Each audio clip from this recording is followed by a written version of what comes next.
We get in the weeds when it comes to politics.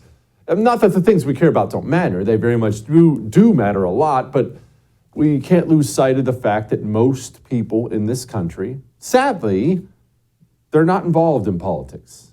They don't pay attention. They don't care. Now, they should. I believe, as you probably do, that it's part of your civic duty, as ugly as politics is, to care and pay attention so you can be informed about the issues that are going to determine your way of life and the way of life of your children going forward. I believe that. You probably believe that too. That's not the world we live in. We accept the world as it is. Most people don't live like that. The truth is, most people, you know what they want? They want the grocery bill to stay where it is. They want to cover the mortgage. When the kiddos need a new pair of shoes for school, and having 12 and 14-year-old sons, I'm just staggered at the money we have to spend on shoes because they grow out of them in 15 minutes. But anyway, back to the point. People want their lives to be good, prosperous, comfortable. And they're watching right now, many Americans, most Americans, frankly, they're watching their way of life, I don't want to say go away, that's too dramatic. They're watching it get worse. The truth is, America's standard of living is now on decline. It is. By any measure, it is on decline. And if you're listening to Jerome Powell from yesterday, that's not going to change anytime soon. The process of getting inflation back down to 2% has a long way to go and is likely to be bumpy. As I mentioned, the latest economic data have come in stronger than expected, which suggests that the ultimate level of interest rates is likely to be higher than previously anticipated. If the totality of the data were to indicate that faster tightening is warranted, we'd be prepared to increase the pace of rate hikes. What does all that mean? What is all that? That's a bunch of rate hikes and words. All right, let's go over this really quickly for people who may be new. The Fed, even though it shouldn't exist, the Fed, what they target for inflation in general, they go for this number all the time because there's going to be some inflation always.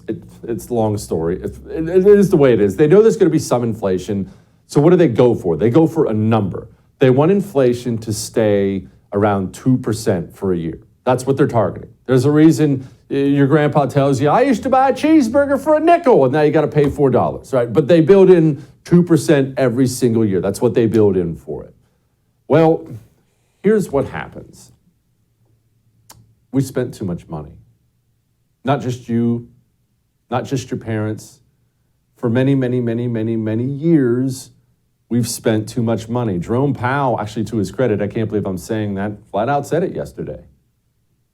We have the largest economy in the world. We can service this debt. That's not the problem. The problem is that we're on a path where the debt is growing substantially faster than the economy. And that's kind of by definition, in the long run, unsustainable. Okay, let's have a little economic talk here, because this stuff does get confusing, and these people talk over our heads, and then they use these huge numbers and trillions and billions and APR, and all of a sudden your eyes glass over and you're lost. Here's what we're dealing with as a nation. We spend more than we take in, but we take in a huge amount of money. I want you to think about America right now like Bill Gates. You know what? Actually, I hate Bill Gates. Think about some other billionaire you like. Elon Musk. You probably like Elon Musk. Think of America like Elon Musk. Okay, he has vast sums of money coming in every single month, every single week, every single second. He's got sums of money coming in, all kinds of money. So it's billions and billions and billions of dollars.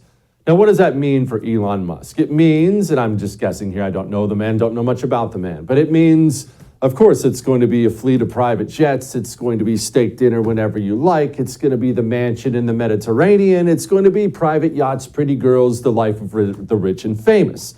But no matter what, there is a rule in life. You can outspend what you make. That's just a fact. How many millionaires have you seen? Professional athletes. I signed a $100 million contract, and 2 years later, no, I'm bankrupt. How did this happen?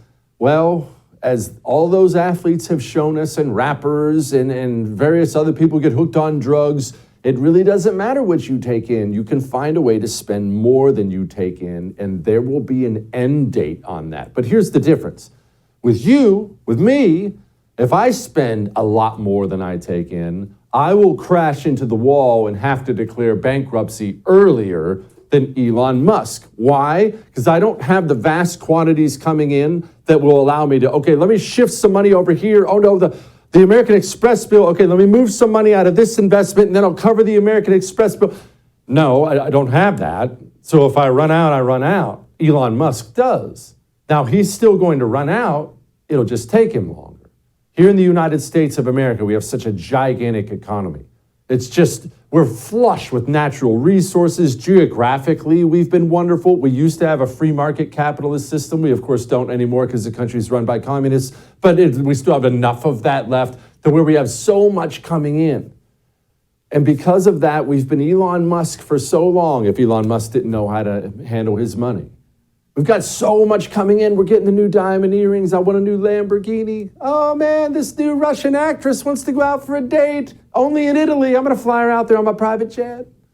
We've been living that life for so long, and we've been enjoying that life for so long, relatively consequence-free, that we, not just you and me, not just the normal American, the people who run the country, we got ourselves deluded is probably the best word to use. Just like that rapper, just like that professional athlete, we thought it would never end. Of course, the private jets, the pretty girls and the steaks and the yachts, they're always going to be there, aren't they? After all, they've always been there. They're always going to be there. But they're not always going to be there.